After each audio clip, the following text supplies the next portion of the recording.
I now request Dr. Anup Gupta, an expert in IVF, to please moderate the next session.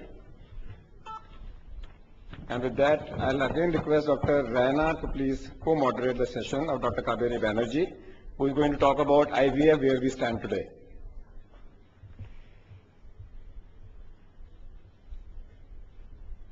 Dr. Kaveri Banerjee has established a couple of centers in Delhi in IVF, and she's an expert in this field, and I feel that this is one session which is going to open our eyes in the field of IVF.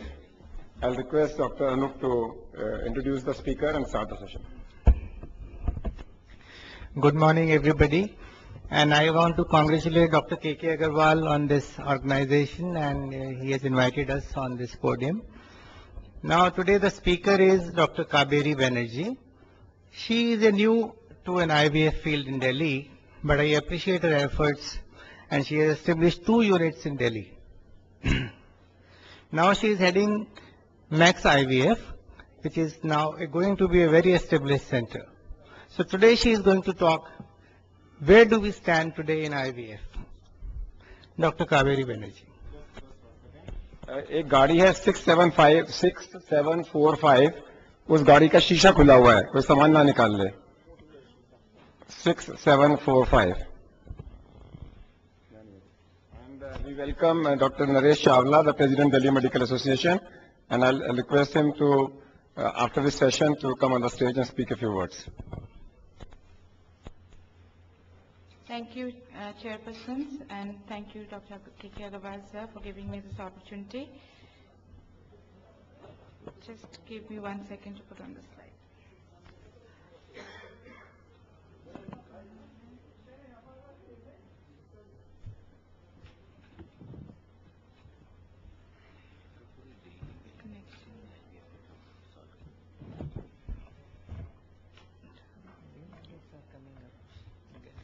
Today's talk I will be basing on what IVF is, why we need to do it, what are the problems IVF practitioners, medical practitioners as well as obstetrician and gynecologists are facing with patients as well as this technique, and what is the current scenario, both ethical and legal aspects, and what we can do perhaps to improve this process in order to make more and more infertile couples happier. As we all know, assisted conception is a very old phenomena in our country. Right from Ramayana and Mahabharata, we have been hearing about 100 sons, 5 boys, twins. So this process has been going on for a long time. IVF basically involves its in vitro fertilization, which means fertilization outside the body. In natural cycle, fertilization happens within the tubes, and what happens within the tubes is done in the lab, where the eggs are taken out, fertilized by the sperm, the embryo gets formed and then is transplanted into the uterus. IVF started in the world in 1978. The first girl which was born now has a child as well. Very few people know that the next IVF was also in our country, and this was in Kolkata by Dr. Mukherjee. The exploits in IVF started soon after, with much progress going on into male infertility, with the intracytoplasmic sperm injection, the frozen embryos, and very recently we have in Canada the frozen egg, which has given birth to the first girl child. Now, what are the myths that are concerned with IVF, both to the public and maybe to some of our practitioners as well? Firstly, many of our patients who come to us are hesitant to undergo this procedure, thinking that it is an unnatural process. They feel that the fertilization is not happening inside their body. Very true, but it is, I think, the best natural way, following natural conception for this group of patients who would otherwise never get pregnant naturally. It is in most cases their own egg, their own sperm, their own genetic material that is going into their body and having their own child. So this is as close to nature as they can get. The next confusion that many people have, especially in today's very well-educated class, is that they worry that what happens in the lab, where maybe the eggs and the sperms may be mixed either by mistake or knowingly to give them better pregnancy rates.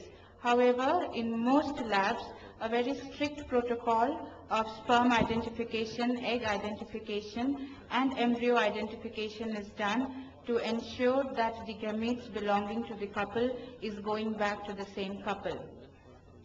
Another misconception is that IVF is hugely exorbitant, which most people cannot afford. I do agree that it is expensive, but like most medical care that is happening in the metropolitan cities, it is accessible definitely by the middle class and upwards.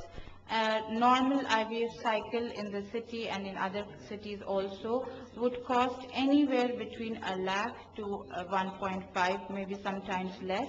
And this includes everything: the treatment process, the ovum retrieval, the drugs, and the transfer process. So for some people who may not be aware of this, this may help them to make the choice. Another misconception that it is end of the road. Once we have done an IVF, and for example it has failed, there is no other method to make us pregnant. This is again a misconception, because if the tube is open, if this couple, for example, has been recurrent unexplained failure, and many times we have seen patients come back maybe after a successful or an unsuccessful IVF with pregnancy naturally. So this is not the end of the road. It is a treatment given to a couple for one particular cycle, which has the highest pregnancy rate that we can offer them medically. Now, what are the problems that are faced in proper identification of these patients? Some patients will get pregnant only through IVF.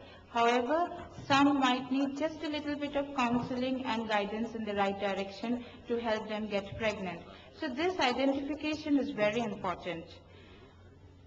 When I come to this slide, which I think is one of the most important slides, is when to refer and whom to refer at what time.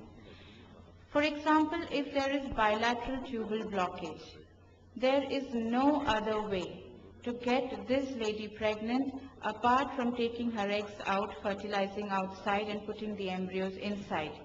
There have been cases where people have tried tuboplasty, opening up the tubes, reanastomosing. The pregnancy rates with this process is very low and can lead to ectopic pregnancy also.